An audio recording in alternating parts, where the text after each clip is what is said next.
some information about the cost of living in New Zealand? Yes, like many places, the highest cost would be rent.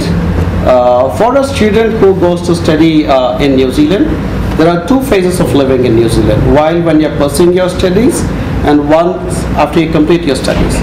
While you're pursuing your studies, since you're allowed to do only part-time work, which is 20 hours per week, and full-time in the summer vacation, you have a limited source of income.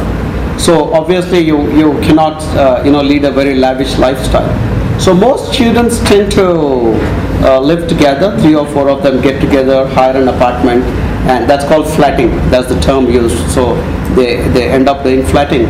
So cost of living, if you're flatting, let's say 4 of you together in a 2-bedroom apartment, which costs about $1,000. So your cost will come to $250 per month. Food is quite cheap, especially if you cook yourself, and which of course we recommend because eating out is quite expensive. So food will not cost you more than $70-80 per month for your provisions and to cook. What are the other things? You're looking at transportation, but being a student you'll get a discount for your bus pass, so that's taken care of. You will need to call home and say hello to mommy and daddy, so that will cost you some money, but I guess more and more students are using VoIP, so they use Yahoo Chat and those things to talk to mother and father, but transportation is one. Taxes, of course, you will need to take into consideration because whatever you earn, you also have to pay the taxes on that. So these are, and of course, if one has a boyfriend or a girlfriend, they also need to spend on some entertainment. So these are by and large the different heads of cost. And from our assessment so far, we've realized that students earn between $1,100 to $1,300 per month, and they end up spending about $800 to $1,000 per month. So there is about $200-300 that remains, and most students tend to use that money. They save up on it, and either they buy a laptop to do their work, or they save up and use it to buy a ticket to come home and spend some time and go back. Can you also tell us the fee structure for the various courses? Okay, the trend from India to go to New Zealand is mostly for people who already have completed a graduation to then go for the postgraduate studies sort of thing. So, and at that level, you can mostly end up doing a 1-year course. Okay, so there are a lot of courses available within a duration of 1 year.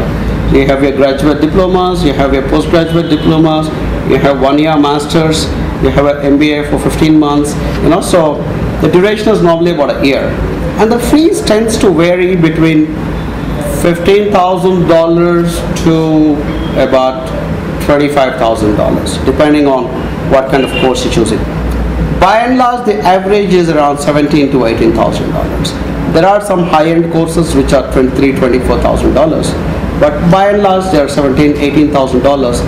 With the current exchange rate of about 26, that comes to about 4.5 to 5 lakhs of rupees.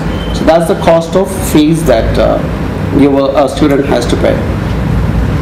Besides the fees, the student also will need to indicate to the visa officer that they have living expenses of $10,000 New Zealand dollars to sustain themselves. So if you have your fees, which is about 5 lakhs, and 3 lakhs to show as living expenses, you will get your visa. Okay, but your actual cost is about the fees 5 lakhs plus about a lakh and a half, because that will be your air ticket, your IELTS exam, your medicals, your police clearance certificate, and we also recommend that you carry at least between 50,000 to a lakh of rupees pocket money, because you will not get a part-time job as soon as you land. So you get down there and at least have 2-3 months of sustenance money. But remember, when you're showing those $10,000, you are also declaring that you have access to those funds.